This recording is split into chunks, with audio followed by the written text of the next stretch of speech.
अल्लाह पाक तुहानू सलामत रखे जी। अल्लाह हाफिज़ जी। पाकिस्तान जिंदाबाद। और जी सालन बन गया है जी, खाना हो गया सारा तैयार है। आप नाल सारे पा दो। क्या देखते हो? हमारा सेन है वो हमारा खुदा पड़ा गया, हमारा किचन। और जी ये करता है मसाला सामान है जी, मिर्च, अदरक, लहसुन, टमाटर और प्याज। अस्सलाम वालेकुम प्यारे बहन भाइयों, क्या हाल चाल तुहाडा? अल्लाह ताला खुश रखे, आबाद रखे। जो बहन भाई परेशान, अल्लाह पाक सब दी परेशानी दूर करे। जो बीमार ने अल्लाह पाक तंदुरुस्ती वाली लम्बी जिंदगी देवे, उन्हें सेहत वाली, और जिन्हों की औलाद नहीं अल्लाह पाक नेक साले औलाद देवे। इस नेक दुआ नाल वीडियो का आगाज़ कर दिया जी। और जी इकरा बनाने लगी है सालन, मैं कहा मैं दसी जावांगी और मसाला दे सालन कट के। और असी बना लगे जी अज हरवान का सालन बना लगे हैं।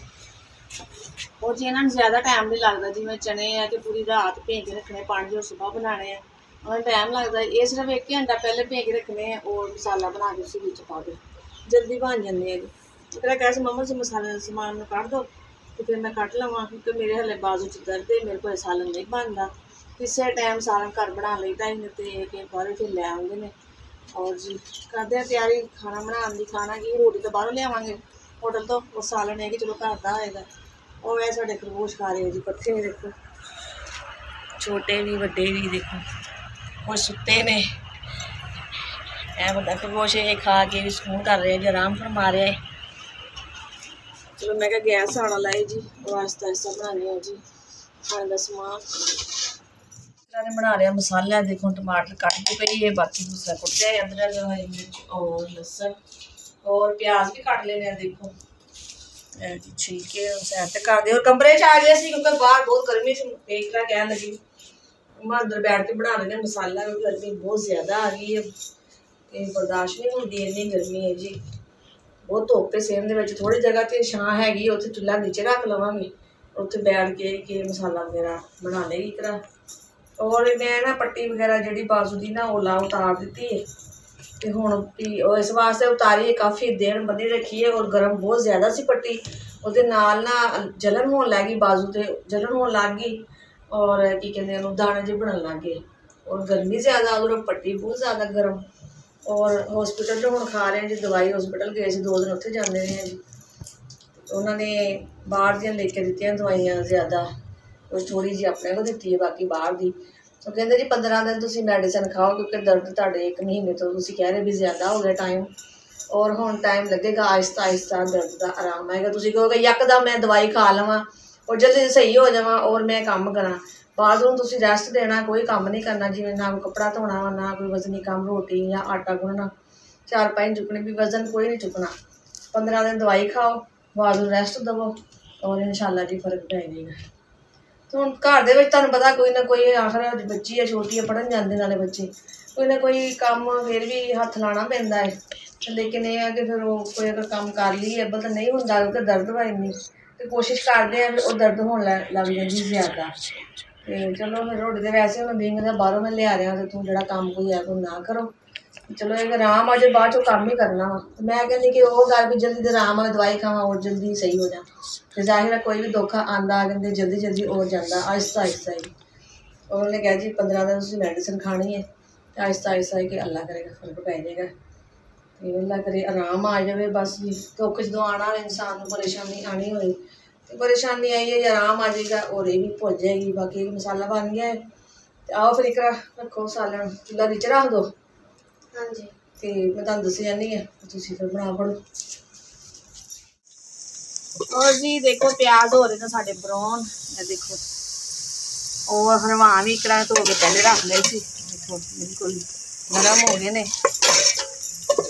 और मैं दसी जा रही हूँ और इकरा सालन बनाई जा रही है। चलो मैं क्या इकरा मेरी बाजू दर्द हो रही है, तो ताजी जी का मेरी बाजू ठीक होनी है ना, इकरा में सालन बनाना भी आ जाएगा, और आहिस्ता आहिस्ता भी रोटी भी बनाना सीख लेगी। चलो ऐसे बहाने इकरा इजाजत आ जाएगी सालन की बनाने की, रोटी बनाने की।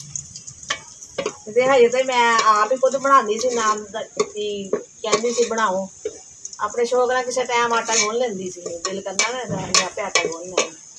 मैं कहा चलो हजे पढ़ते हैं बच्चे, चलो पढ़ लैन, तो हुण ये कि चलो मसला यहो जिहा बन गया।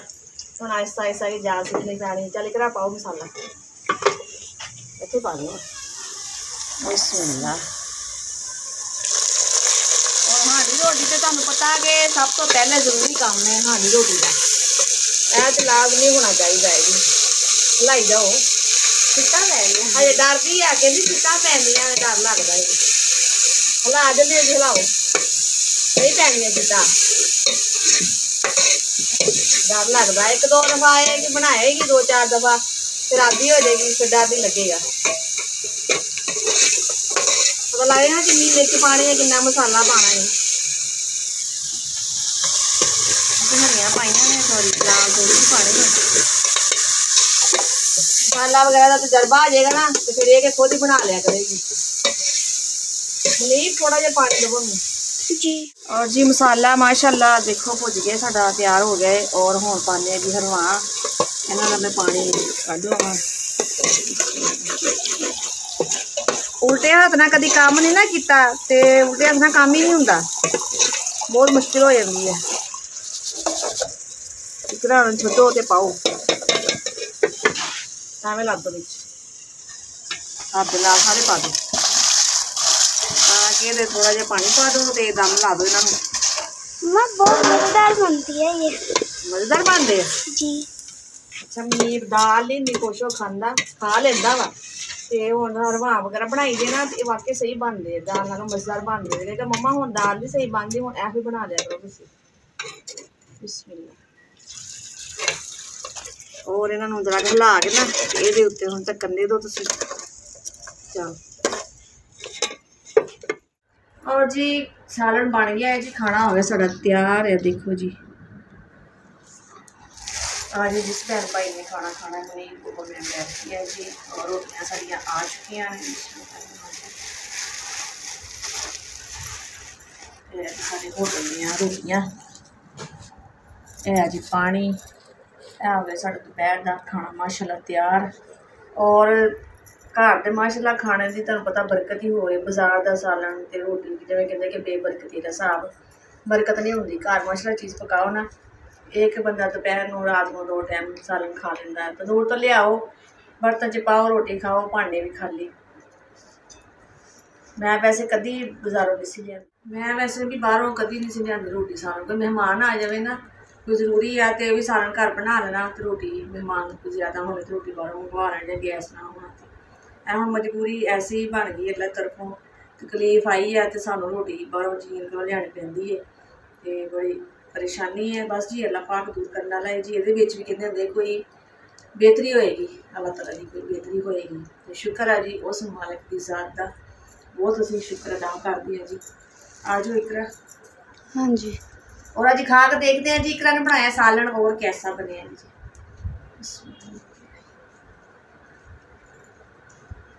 लेकिन मैं ऐसा थोड़ा ना आहिस्ता आहिस्ता रोटी खा लेनी लो नहीं इधर आहिस्ता आहिस्ता ना क्योंकि खब्बे हथ में ना रोटी खाना कहते वैसे भी गुनाह है। और मजबूरी बनी सी तो मेरे को बुरकी भी नहीं सी पैंदी बहुत मैं मुश्किल खा ली सी।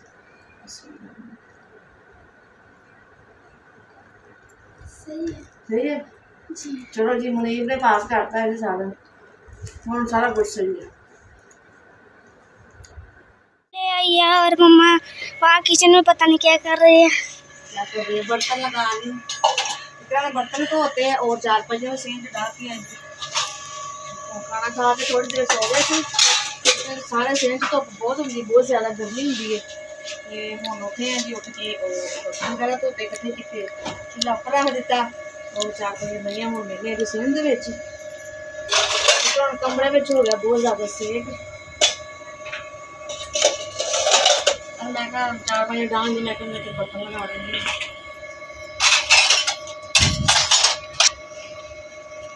मैं बना रही हूँ चाय और किसी टाइम बनाई दी इस टाइम तो हम सुबह ही बस एक टाइम चाय पी ली गर्मी है। जो नदीम बीमार होए ने चाय हम वैसे ही बंद करती है बहुत घट चाय पीते हैं। इस टाइम तो कह मेरी चाय बना लो उस सिलेंडर तो फिर बनाई क्योंकि गैस आना लेट शाम को तो फिर एक सिलेंडर थोड़ा जिहा भरा लईदा है किसी टाइम जरूरत पै जाती है।